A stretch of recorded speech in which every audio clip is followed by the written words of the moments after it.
তোমরা শান্ত হও। তোমাদের এ কি হলো? জেলখানার পরিবেশ এমনিতেই বিষাদময়, এটাকে আর এর চাইতে খারাপ করো না।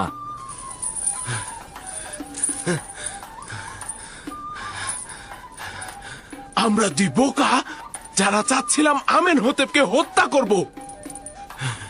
আমরা এটা ভুলে গিয়েছিলাম যে সে নিজেই খোদাদের একজন। আজ 2 মাস হয়ে গেল আমাদের এখানে কেউ খোঁজ দিতে আসেনি। আমরা দুজন অসহায়ের মতো আছি। আর এই গাধাটা কারণ আমি বলছে না, তাদের প্রতি বিশ্বাস তার অনেক। তারা নাকি আমাদেরকে এখান থেকে বের করে নিয়ে যাবে। তুই একটা বড় সড় গাধা, কিন্তু আমি না।